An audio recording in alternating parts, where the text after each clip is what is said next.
what corn rootworms know. Now, I put this particular picture here because corn rootworms have a stake in that picture that is a little bit different than the stake that a farmer has in it. Corn is really good at pulling sugar, making sugar out of thin air. You know, you add the carbon dioxide, the water, you put it together, you make magic, and a lot of that sugar stays above ground. That's your above ground biomass, your yield. But then a lot of that sugar goes below ground, and rootworms know what to do with it when it gets below ground. So, sorry folks, I'm gonna have to leave my glasses on or else I can't see. Okay, so welcome to the rhizosphere. The rhizosphere is where that carbon buck stops. Okay, it is actually a three-part zone. The first part is called the endorhizosphere. If you look at that diagram down in the left corner, that is the endodermis, so the cells just on the outside of the vascular bundles, and then the cortical cells. In that area of the root, there is a large community of things not the plant living. So you have mycorrhizal fungi that might be in there. You have bacteria, you have viruses, you have nematodes, you might have nematode trapping fungi.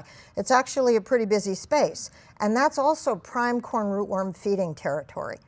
So corn rootworms know that they can go right into that pretty easily accessed space and get to those sugars.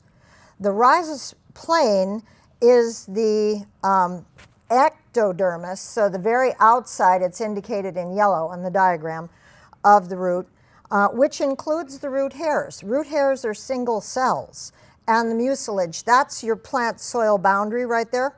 And then the ectorhizosphere, or just plain rhizosphere, is the soil out about an inch from the root. Because of the fixed carbon exports, and by fixed carbon I mean the photosynthate, this is the most biologically active area of soil.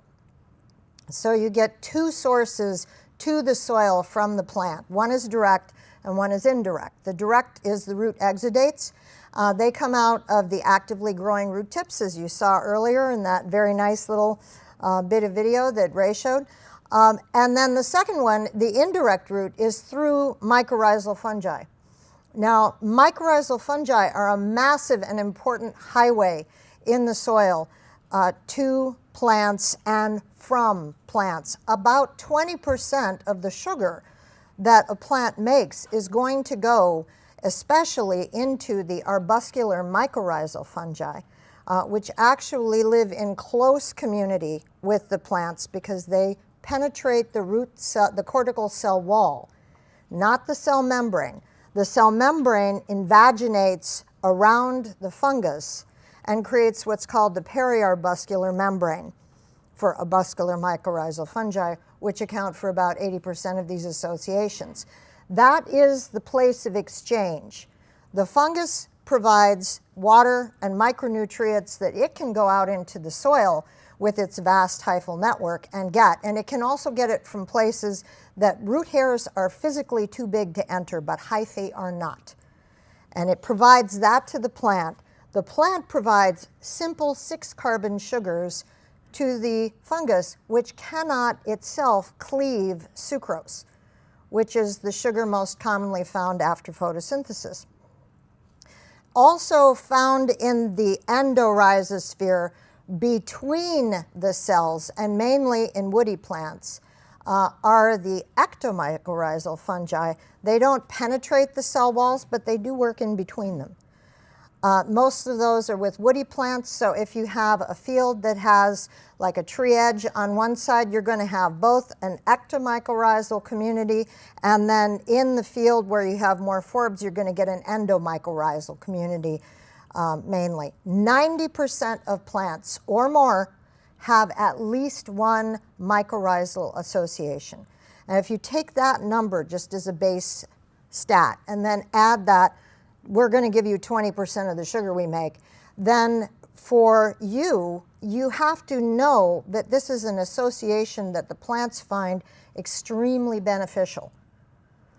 So it is one to respect.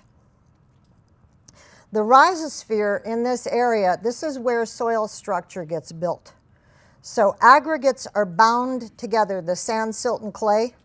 Remember the 6 parts sand, silt, clay, air, water, organic matter? So the sand, silt, and clay get bound together by soil glues. They may be provided by bacteria.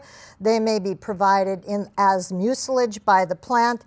A big one, which is now somewhat controversial in the literature, I was kind of confused by this, is glomalin from arbuscular mycorrhizal fungi.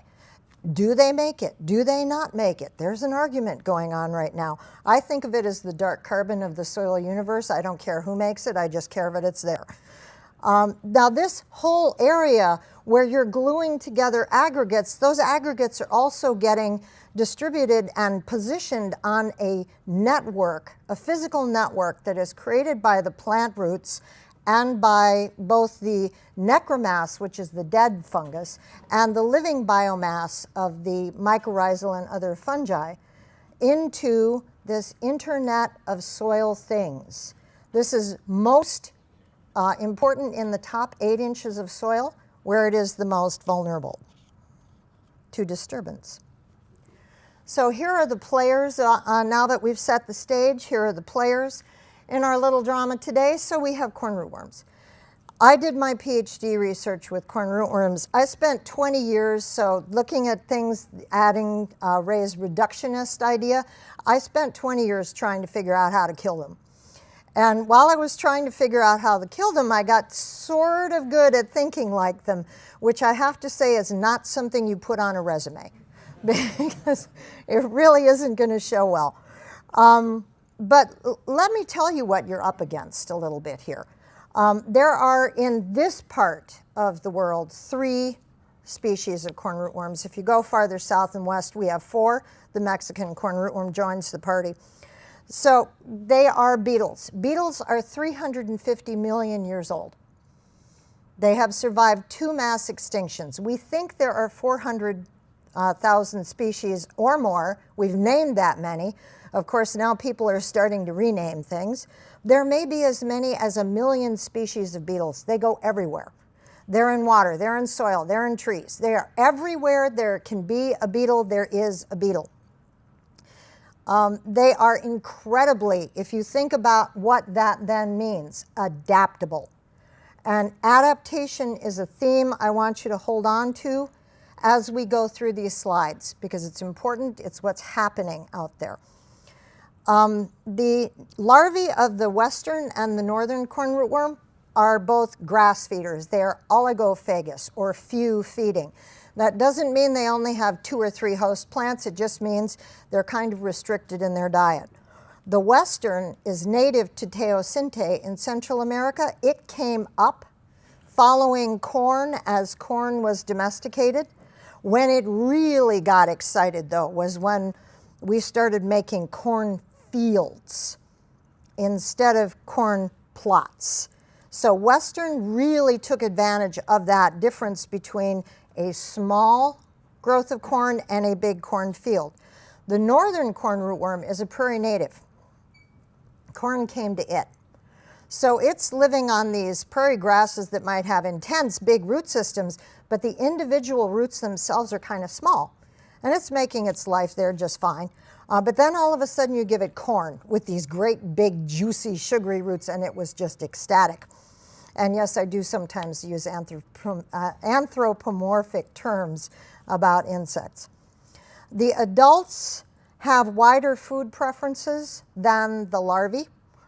You can find westerns as pests on cucurbits. Northerns will occasionally be pests in sunflowers. They have 1 generation a year here. They overwinter in a diapausing, embryonic diapausing state. That gives us a little bit of recovery time in an average year from not having to deal with rootworms, those 2. But then there's the southern, sometimes called the spotted cucumber beetle.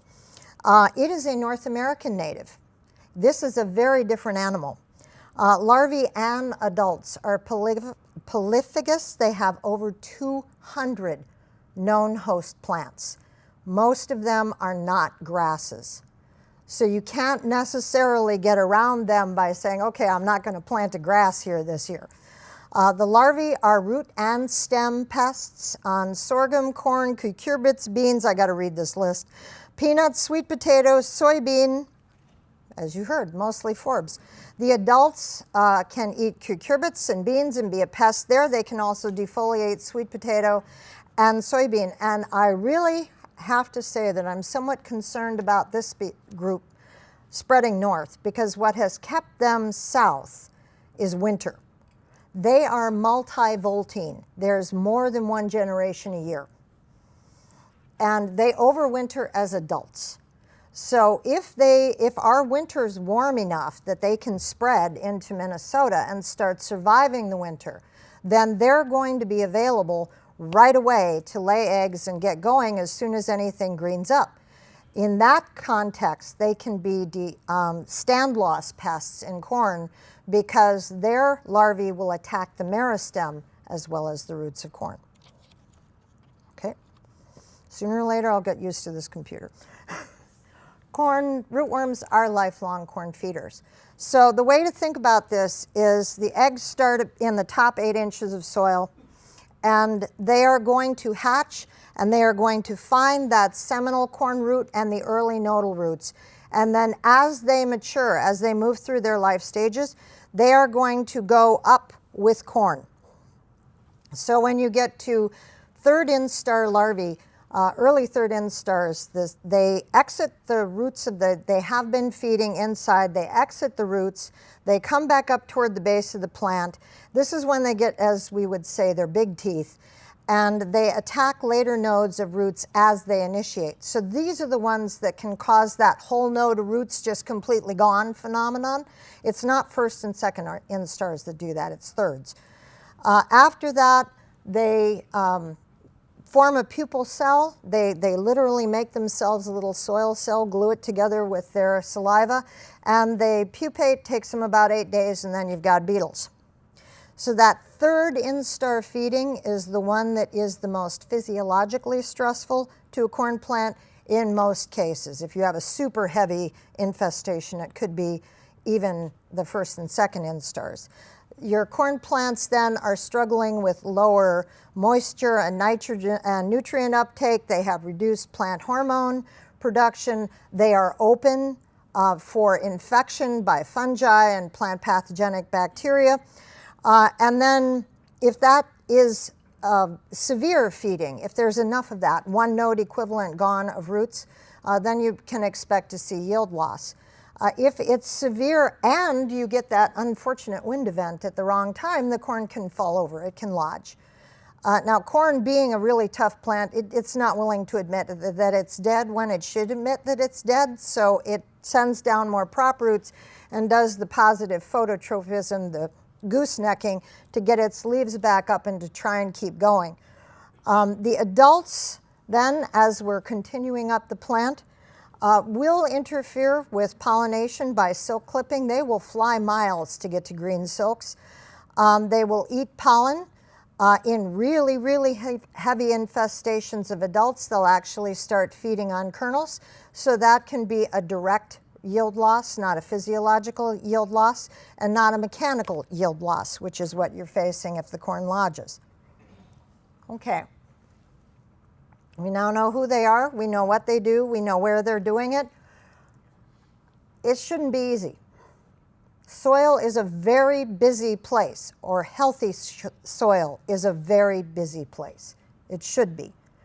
So the soil biome is the largest, most diverse concentration of living biomass on the planet. A paper that was published just last year estimated that 59% of all life is found in soil. That does include plant roots, they're counting them. Now pictured here, starting top left going down, we have streptomycetes, which produce jasmine. That's that earth smell, that wonderful smell that says, yep, this is good soil. An earthworm, garden slugs go up to the top in the middle. That is a nematode that is caught in a nematode trapping fungus. That can happen either in the soil or within the space of the endorhizosphere. Then we have springtail, which I'll mention, and ants. That is a seed corn maggot fly, just because I had to have a corn pest in here other than rootworm. We have a predatory mite and Goldie. If you see a red check on the list to the left, that means that there is at least one known or probable corn rootworm natural enemy represented in that group. So let's talk about them just a little bit. In the top 4 to 6 inches of really healthy soil, you might have 5 to 20,000 pounds of organisms. That's a lot. In a teaspoon, which is basically a gram of healthy soil, you could have 10 billion microbes, representing 11,000 species. And I always tell this to people because I want you to know it. When your sandwich falls on the ground at the picnic table, it is now soil organic matter. If you decide that the sandwich is still a sandwich, you may become soil organic matter. Within that space of all those bacteria jogging back and forth, a lot of them have activity against insects. So Bacillus thuringiensis, which is the source of the proteins that are used in transgenic crops, the BT, is a soil bacterium. Right now in the EU, there's a multi-country effort to screen soil bacteria for new candidates. They're doing a lot of work there because they are absolutely terrified of corn rootworm. Then we look at fungi, next one down the list. Fungi are just plain, and I'll use a word that got overused lately, weird. They are weird. Are they a plant? Are they an animal? Do they know? Do they care? We don't know. But they are incredibly successful by having elements that are plant-like and animal-like. So they have cell walls as well as a cell membrane. That's plant-like. But their cell walls contain glucan, which is found in plant cell walls, and chitin, which is found in arthropod exoskeletons. Kind of wondering which side of the street they're trying to walk on with that one. All of them are heterotrophs, which means other feeders. If you have a lichen, that's self-feeding, but because that is a symbiotic association of a fungus with an algae. There are the saprotrophs in the fungi. They break down organic matter for us. They would do that a lot more slowly without the pre-processing by invertebrates. And then you have symbiotes, parasites, pathogens. They're all using living biomass.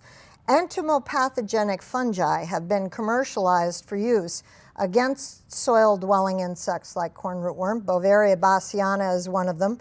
But you also have the possibility for arbuscular mycorrhizal fungi to provide some anti-insect activity.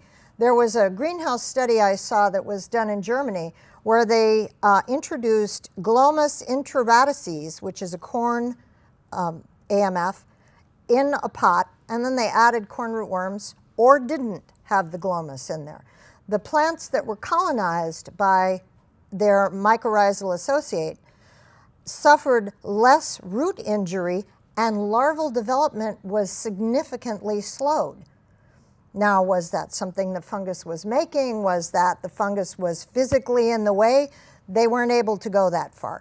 But there was that clear effect that they found of an arbuscular mycorrhizal fungus. When we drop down one more to nematodes, you think of nematodes, roundworms, growths, parasites. Most of them are free living. They're very important in soil because they are remineralizing things. So they can chunk through the soil and eat 5,000 bacteria in a minute. Now, what's coming out the back of the nematode that's doing that is plant food. They have just mineralized those bacteria for you. But then you also have a group of parasitic or pathogenic, it's kind of one or the other, nematodes that are important in terms of soil biology where insects are concerned, and that is the entomopathogenic nematodes. I know them pretty well because I worked with them for my Ph.D. It's a nasty way to go if you're an insect. I'm just going to say this now. I know you recently had lunch, but hang on to your stomachs. So the nematode itself has a bacterial symbiont. The job of the nematode is to get inside of the body of the insect. The job of the bacterial symbiont is to digest the insect from the inside out. So the nematode happily swims around in this digesting insect and meets other nematodes and says, hi, how are you? And they exchange contact information. They make more nematodes. And then when there are too many nematodes in that now dead husk of an insect, they burst out into the soil and they go look for more hosts. The difference with them and other means of controlling insects is that they can seek their prey. So dropping down another one, earthworms. Why am I talking about earthworms and have a red check, that possible natural enemy? Because earthworms are soil organic matter vacuums. They're not picky, they just go through the soil. You saw that illustration that Ray had where the duff layer was going down and down and down. That is really a problem in forests because earthworms, recent invaders, mind you, are re-engineering our forest ecosystems by vacuuming up that organic matter that should be on the surface. When they're down in the soil, anything they encounter in front of them that will fit in disappears. If they encounter an insect and it doesn't get out of the way, they eat it. If they encounter an insect egg, for instance, a corn rootworm egg, they really like to hang out around corn root systems at the end of the season when that root system is itself decaying. Well, that's where the corn rootworm's eggs are too. So earthworms could conceivably be taking some of them out. Now, I do want to say one thing about our forest ecosystems with regards to earthworms. It's not just that they're speeding up that loss rate on the duff layer, they're speeding up nutrient cyclings. And our northern hardwood forests in particular and eastern hardwood forests are supposed to be a slow burn system. And so what's happening as a follow-on of that is that invasive grasses in particular, and then things like buckthorn. Buckthorn, nobody's friend, the soybean aphid's winter host, primary host, are taking advantage of that new, open, really nutrient available situation. So if you have earthworms over here, but you don't have them in that tree break over there, do not move soil from here to there. Try to make the earthworms move on their own. They'll go 2, 3, 4 meters in a year. It gives you time. But you want those healthy tree breaks to stay little forests. Okay, next thing on the list. I said I'd mention them. Collembola, the springtails. So right there in the middle and right beside the mite. Now that is a predatory mite, so it's not the one I'm going to talk to you about here. Springtails and Orobatid mites are detritivores, are the most numerous of soil arthropods. And they have a trick. They can make cellulase. So they can make the enzyme that's common in fungi that breaks down cellulose in plants. Now, their job in the system of returning organic matter to the soil is to chop it up into smaller pieces. They're very good at that. But not only are they chopping it up into smaller pieces physically, they're doing a little bit of what salivary amylase does when you're chewing food. They're introducing that enzyme so that it starts breaking down biochemically. There could be 10 quintillion, that's one with 19 zeros out behind it, of these things in soil at any one time, and they are very sensitive to warming soils. So if our soils are getting warmer and warmer and warmer, these very important shredders are at greater and greater risk. Last note here, just the insects themselves. Another 10 quintillion that we estimate alive at any given time. That includes the canopy, the soil, and water. 90% spend at least part of their life cycle in soil.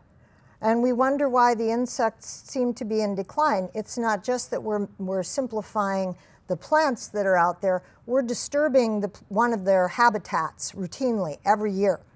And in northern areas, the life stages that tend to be in soil are the ones that overwinter, so eggs, pupae, adults.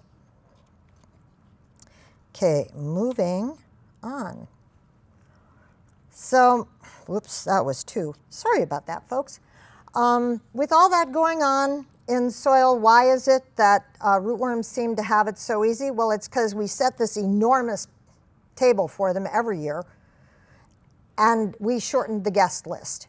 So here you have, and I'm sorry to pick on Colorado and Nebraska, but they're kind of the ground zero for where some of this developed. Corn got bigger after World War II, and it got bigger very quickly, and it got bigger in a really important way. Fields got bigger, yields got bigger, demand got bigger, acreage got bigger, and we made it less complicated for corn rootworms. So looking back, that was an oops. This is one of the ways we did it. I'm just going to kind of go through how we perfected corn rootworm as a pest over about the last 100 years. So you start with the idea of the soil insecticides. Soil insecticides have one thing in common across their chemistries. They are fast-acting neurotoxins. That's the idea. The insect encounters this, it's going to die. It does not take long for that to happen. The first generation of insecticides that went out there, DDT and the cyclodines, had incredibly long residual. They would hang around with active ingredient effect for more than a year. And at that point, they were put out as a broadcast chemistry. So if you're under this pressure all the time, wherever you go to, then pretty soon the only ones that are left are the ones you can't kill with that chemistry. So you got resistance developing, and then non-target toxicity started to become really important. Can anybody here remember Silent Spring? Okay, how about when bald eagles were rare in Minnesota? Now, I grew up on the East Coast. Bald eagles just didn't exist.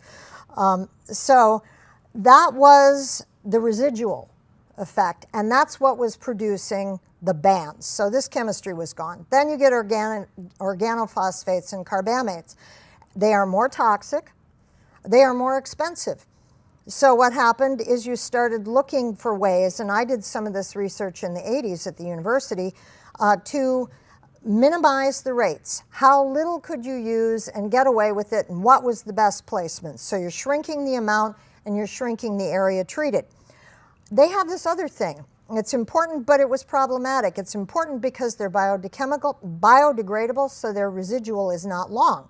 That prevented there being a really easy path to resistance to the chemistry. But then it was problematic in places where all of a sudden the soil bacteria were eating the insecticide in between the time when it was put in the ground at planting and when the rootworms hatched about 6 weeks later.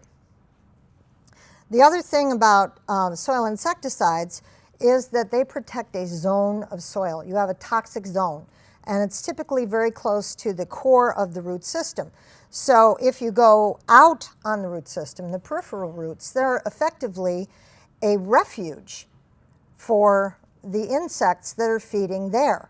And you'll see in a couple of slides that that means you sometimes get more adult beetles emerging from the field after you have treated with an insecticide than you might if you had not treated at all, because you've cut down the amount of competition on the corn plant between the larvae. So after these various and sundry delights, not going to make too much of an issue about pyrethroids. We are only now starting to see some resistance building up with them. We got to seed treatment, and neonicotinoids are their own new and unique issues. They are not effective against rootworm if pressure is high. If the rate on the seed is less than 1.2 milligrams per kernel, it's not even meant for corn rootworm. Then we get to the start of the, oh, why are we using these way points? Uptake by the plant, this is supposed to be a systemic chemistry, is not that great.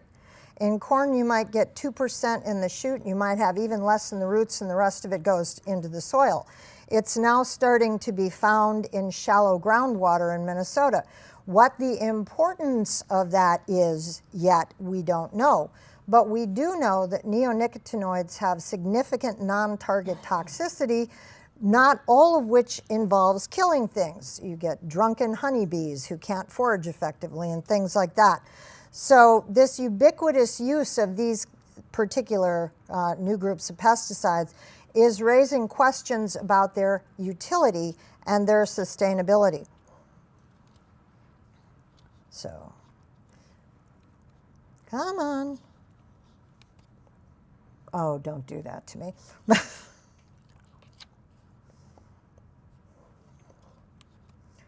Shucks. Pardon me, folks, this computer is not liking my animation again. I'll try backing up and then going, there we go, going forward. Okay, second way to deal with corn rootworms, crop rotation. This is the original way to deal with corn rootworms. When the western corn rootworm was reported in a pest in 1912, that's the quote from the article. Very simple remedy will be. Well, that worked great. Don't grow corn where this insect has been the year before on corn. In 1932, you had your first published failure of crop rotation. It was northern corn rootworms. And in Illinois, there was a short rotation. That's how it was described, short rotation, 2 years. I don't know what the second plant was. I think it was soybean, but I'm not sure. And the corn went down. And then in 1965, and I mention this because we're starting to see these questions in Minnesota. Huey Chang, a professor at the University of Minnesota, went all over the state, and he sampled corn rootworm eggs, and he wanted to see how long it took them to hatch. Did they have extended diapause? Could they wait an extra year? And at that point, 0.3% of the eggs hatched after 2 years. This is a prairie native, you know, think about fire coming through. It makes sense if part of your population might hang out another year because there might not be any grass, there might have been a fire. But by the time my advisor got around to sampling this again in the 1980s, we were getting up to 38% of Minnesota Northern sampled that had that capability. And the thing that had changed in between those two samples was corn and soybean rotation, which worked just fine. In fact, it was perfect. So it got used to a fault, and it stopped working. Western corn rootworms in Illinois did something different. So we now refer to them as rotation resistant. They used to be called the soybean variant. You might hear that later. They escaped because they just started losing their ovipositional fidelity to corn. That it just happened. And it happened in such a quiet and stealthy way that until it was a giant issue, people did not realize that there was a problem. So in 1987, this first field goes down. It's a corn production field. And corn seed production. It had been clean soybean the year before. It's surrounded by other corn and soybean fields. And people started looking, were they extended diapause? No, you know, they looked at the eggs, they hatched on time. Were there any eggs in soybeans? Yes, there were. They did several hundred soil digs looking for western eggs. They found 11. That wasn't a lot, but they were there. They'd been laid, western eggs laid in soybean. And so this wasn't something that just came up again until about 1993, rather. And then they started seeing this happening on commercial fields where you wouldn't be able to say, oh, the female beetles were repelled, we were spraying that corn for corn earworm or other things, and the females moved into a different field. No, it was happening on farms that were not sprayed.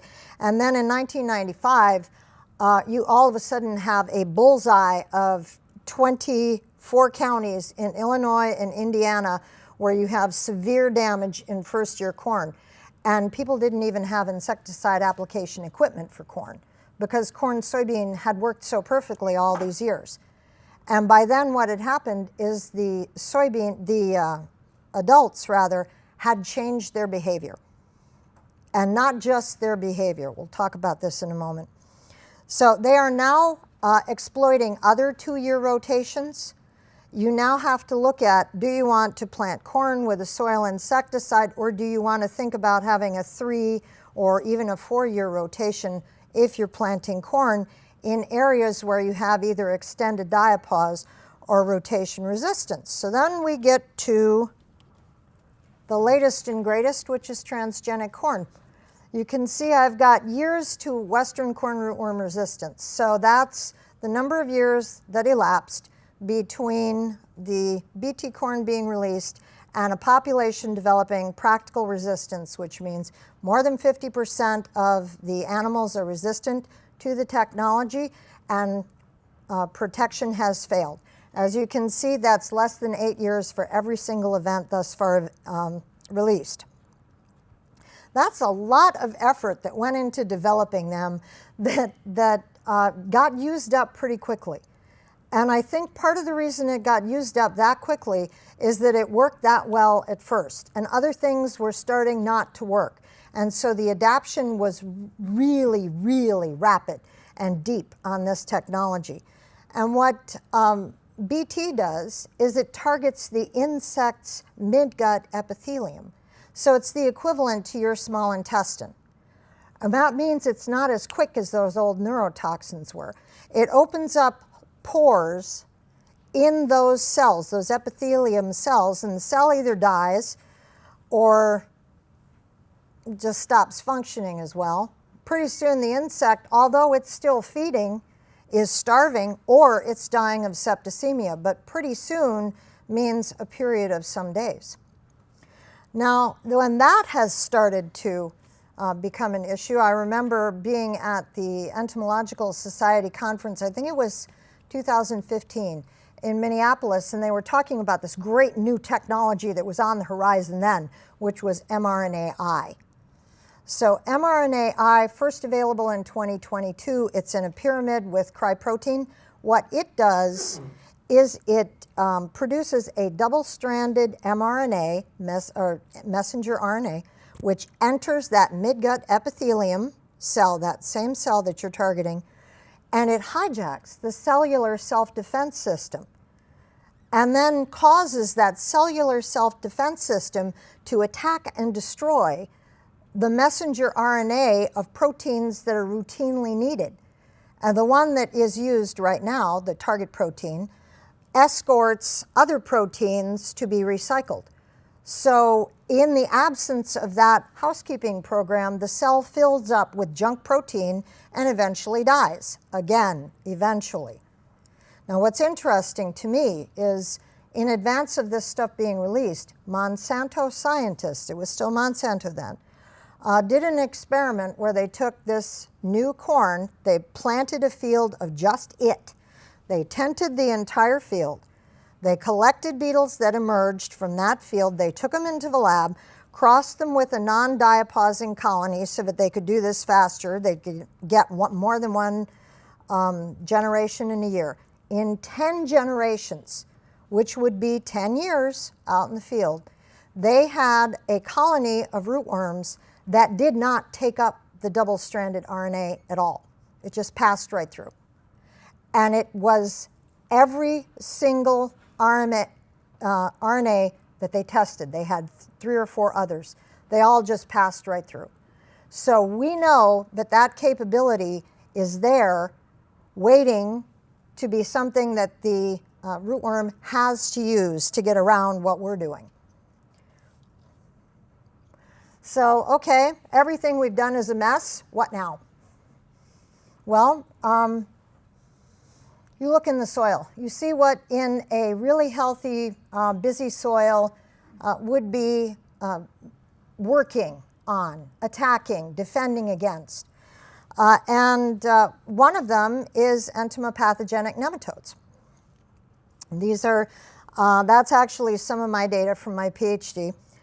I used Heterorhabditis bacteriophora and Steinernema carpocapsae. Try saying those 3 times fast, so HB and SC.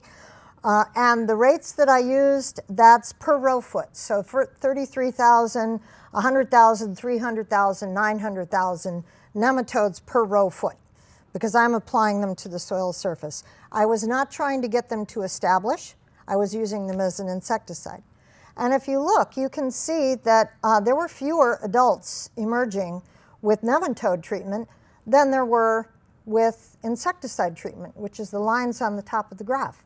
As I mentioned earlier, these nematodes can go, they are active, they go and seek an insect host. The insecticides are passively sitting. They only affect the insect that encounters them. So here, on some of those insecticides, I probably had that reduction in competition for the core root system, but the nematodes did not care. They just went and got them. Now, what I didn't know when I did my work, I could never, ever get this below about $1,000 an acre. What I didn't know is that western corn rootworms, and I'm presenting only my western data here because I didn't have as many northerns, so it doesn't tell a clear story. Westerns can sequester and then deploy seedling corn defensive chemicals. So remember that immune response that the plant has. Well, the western can take that up and then deploy it against the nematodes that are coming to affect it. So what I needed was ornerier nematodes. Now you can find those ornerier nematodes. So here we get to the question of adaptation. In Mexico, isolates of Heterorhabditis bacteriophora from Mexico work better, or from US cornfields that have been continuous corn with westerns for at least 50 years. You can find some that will be unimpressed by this tactic. Also, rootworm feeding, immune response by plant, may induce the release of a material from the plant called E-beta caryophyllene that attracts the entomopathogenic nematodes to the root. A direct signal, hey, I'm being chewed on, please come and deal with these things. Now, if you have Pseudomonas colonizing the roots, and I know Pseudomonas is a bacteria of interest in soil health terms, you get a better signal strength with that E-beta caryophyllene. Flip it around though, if you have a low level of that signal in the soil, you will attract rootworm larvae, because they know, oh, there's a plant over here I can eat. So they're moving in response to signal as well. Now, when I did this work, I did not consider a lot of things about the condition of the soil, but I did consider soil texture, because nematodes can't handle clay. It fills up the pores. They have to have, so in that diagram there, they need a water-filmed pore space. It needs to have air in it, and it cannot, so obviously cannot be saturated, and it can't be so small that they can't move through it. So I could not do this work in a heavy clay soil. What I didn't consider, because this is the late 1990s and early 2000s and nobody cares, was the effect of tillage and traffic on soil pores. So here's the first thing when we talk about resilience, making something more resilient. Minimize disturbance so that you can protect that pore structure in the soil. Roots make pores, earthworms make pores. 10? Okay. I will go faster. They can use a fair amount of pressure, way more than a car tire, but not enough to overcome significant compaction. The field I did my research in had been in continuous corn for 45 years and was fall and spring tilled multiply. So I did not have a good pore structure. I probably had something that looked more like that than like the intact pore structure that hadn't been driven over on the left. So how many fewer would I have needed in healthy soil? Then we got this change to the system when you added weeds to the mix. This is one of my studies of grass and corn, and I'd like you to just take a look at that really big corn over on the right edge, and then the corn next to it.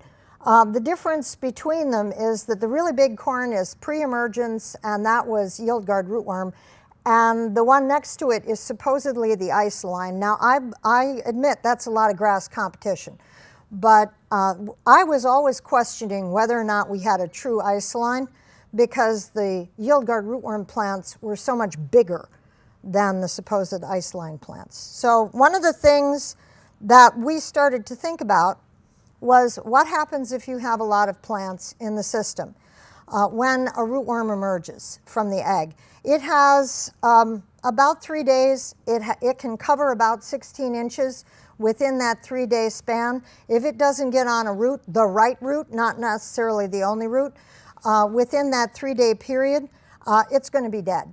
If it does not get on a root within the first 24 hours, its likelihood of making it to adulthood drops by about 40%.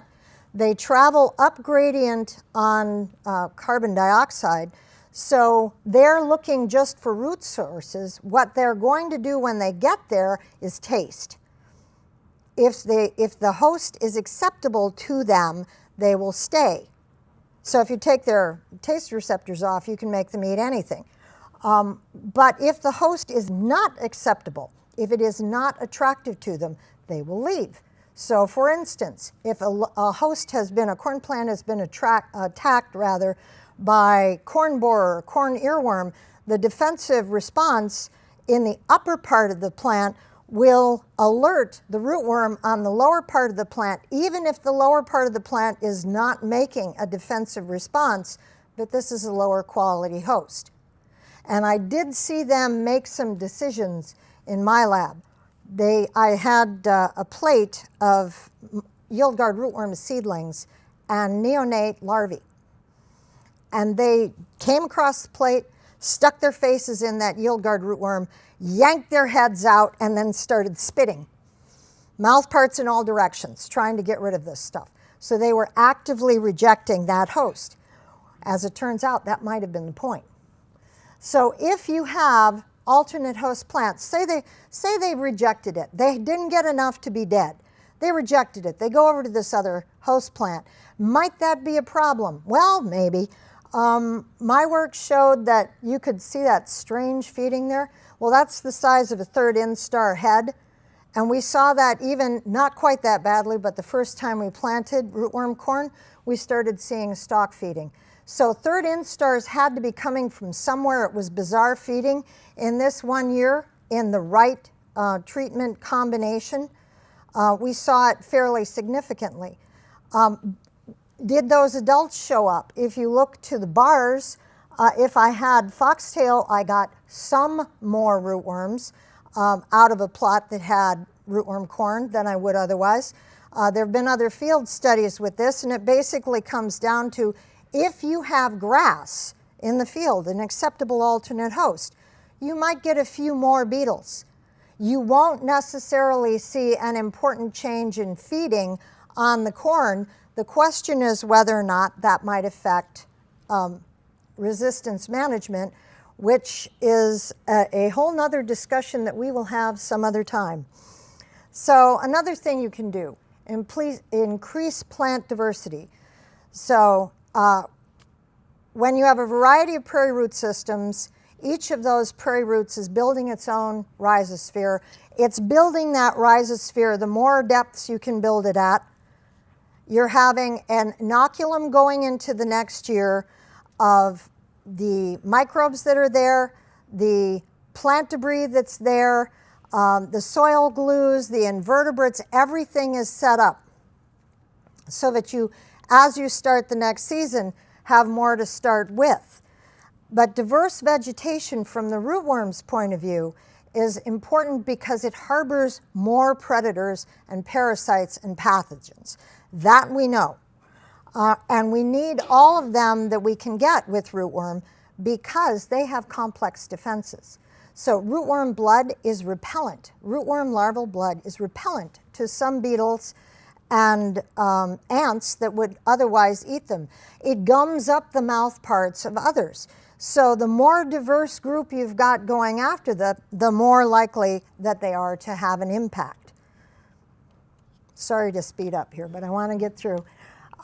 Keep the soil covered. Ray talked about this. I'll just mention it simply. That graph on the right is that cornfield you saw with all the grass. By the end of the season, so this is June, you can tell that in the pre-emergence plots, you're already seeing some pretty good temperature spikes during the day. That's at 2 inches below the soil surface.